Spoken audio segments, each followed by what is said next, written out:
गोलू अपने घर की छत पर खेल रहा था। उसी समय उसे एक प्यारा सा तोता दिखाई दिया जो गोलू की तरफ ही देख रहा था। गोलू भी उस तोते को देखने लगा। गोलू, हमें भी अपना दोस्त बना लो, हम भी तुम्हारे साथ खेलना चाहते हैं। अरे तू तो मेरा बहुत प्यारा दोस्त है। चल तोते, आज हम दोनों मिलकर मजे करेंगे और फिर खूब खेलेंगे।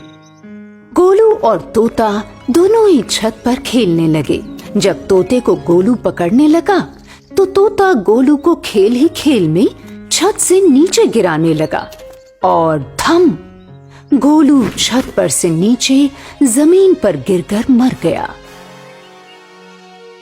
सारे गांव वाले गोलू के इर्द गिर्द इकट्ठे हुए।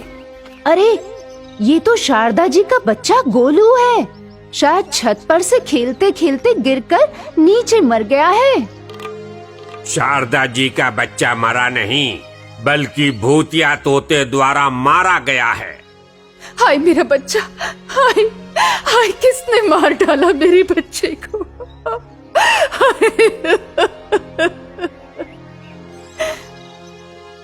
शारदा जी अपने गोलू को सीने से लगाए रो रही थी। गांव वालों, अगर तुम उस तोते को पकड़कर नहीं मारोगे तो वो एक एक करके वो भूतिया तोता सभी बच्चों को मार डालेगा। तांत्रिक, तुम भी मारे जाओगे। अब तो पहले तुम्हें ही मारूंगा। इतना कहकर भूतिया तोता तांत्रिक की आंखों में चोंच मारकर तांत्रिक की दोनों आंखें फोड़ देता है। तांत्रिक दर्द के मारे चिल्लाने लगता है। अंधा कहीं का, मुझे मारने चला था, अब खुद मरेगा मेरे हाथों। इतना कहकर तोता जंगल की तरफ पक्षियों के झुंड में जाकर शामिल हो गया। गांव वालों, ये तोता बड़ा खतरनाक है। इसके साथ जो जो पक्षी बैठे हैं ना वहाँ, वो सब भूतिया पक्षी हैं। अब भी वक्त है, अपने अपने बच्चों को बचाओ, वरना ये सब पक्षी तुम्हारे बच्चों को मार डालेंगे। और हुआ भी ठीक ऐसा ही। गोलू के मरने के ठीक 10वें दिन वो तोता बहुत सारे पक्षी अपने साथ लेकर आया और सीधा आकर गांव पर हमला बोल दिया। साथियों, गांव में तांडव मचा दो। आज पूर्णमासी की रात है। हम जितने अधिक लोगों को मारेंगे, उतने ही अधिक शक्तिशाली बन जाएंगे। तोते के इस तरह कहते ही सभी पक्षी एक एक करके लोगों की छतों पे उतरे और उनके घरों में जाकर अपने शरीर को बड़ा बना लिया। थे तो वे पक्षी ही, मगर उनका शरीर अब मनुष्यों से भी विशाल था। बेहद डरावने वो पक्षी बच्चों को अपनी चोंच में दबाकर आकाश में ले चले।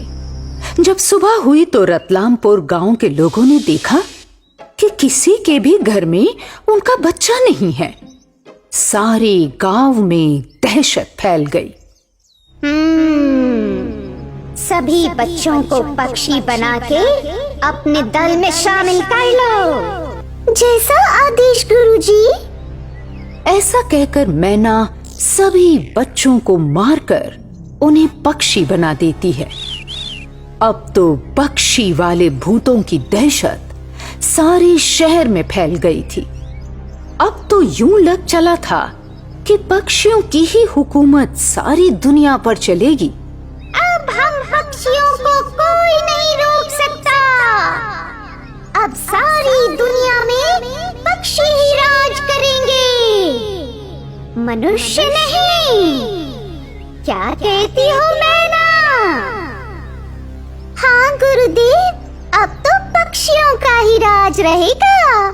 दूसरी तरफ रतलामपुर के लोग एक अच्छे तांत्रिक की खोज में निकल पड़े और उनकी खोज खत्म हुई असम के कामाख्या मंदिर के चेतनानंद नाम के तांत्रिक पर आकर। प्रणाम बाबा। मंगल हो, आप लोग स्वस्थ रहें। कहिए क्या काम है?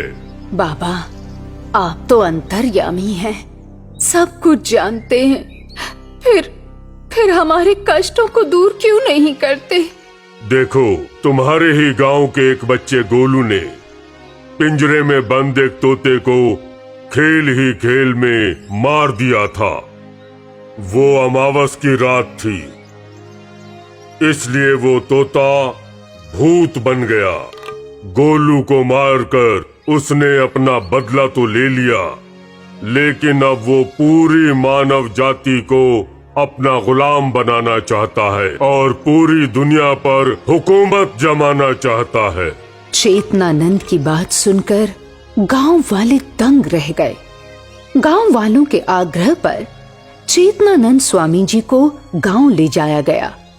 उन्होंने तंत्र शक्ति का प्रयोग करके उस भूतिया तोते का आवाहन किया तो वो तोता शीघ्र ही उनके सामने आ गया। मैं तेरे बारे में सब जानता हूँ। ओह, तो तुम ये भी जानते होगे कि तुमसे पहले मैं एक तांत्रिक को अंधा बना चुका हूँ। हमसे उलझना इतना आसान नहीं है, और तेरी तो मैं वो हालत बनाऊंगा कि तू भी मुझे उसी अंधे तांत्रिक की तरह याद रखेगा, समझा? देखो तोते, तुम्हें ये सब करने से क्या हासिल होगा? मारने वाले से अधिक ताकतवर तो बचाने वाला होता है। और फिर तुमने तो अपना बदला गोलू को मारकर ले ही लिया है। अब और क्या चाहिए? मुझे ज्ञान बांटकर बहलाने की कोशिश मत करो। ज्ञान बांटने वालों को मैं देखना तक नहीं चाहता। तो फिर तुम क्या चाहते हो? तुम्हारी मौत। तुम्हारे जैसे तांत्रिक को मारकर मैं और भी शक्तिशाली बन जाऊंगा। फिर मेरा काम और आसान हो जाएगा। कौन सा काम? सभी की तरह तुमको भी भूत वाला पक्षी बनाऊंगा। उसके बाद तुम मेरे गुलाम होगे और मैं तुम्हारा आका, और तुम्हें गिद्ध बनाऊंगा, गिद्ध। इतना कहकर तोता अपना शरीर बहुत बड़ा बना लेता है। उसे देखकर लोग डर जाते हैं।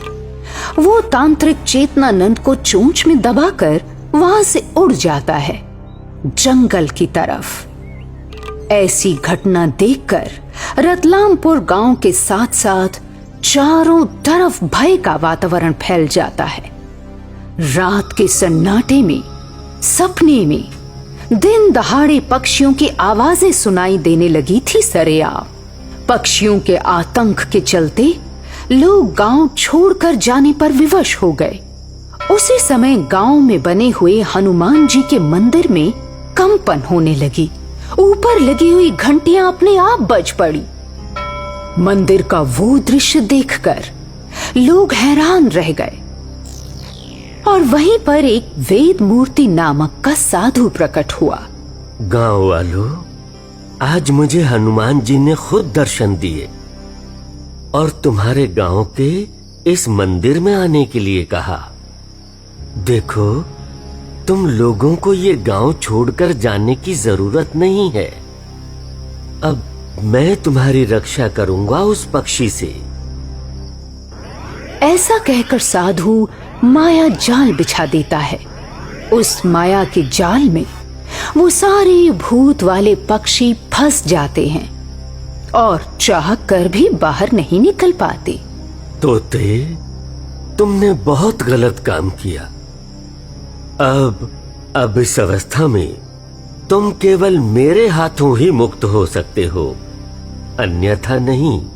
ऐसा कहकर साधु ने भूतों वाले पक्षियों से भरे उस जाल में आग लगा दी और वो भूतिया पक्षियों की आत्माएं ऊपर आसमान में विलीन हो गई।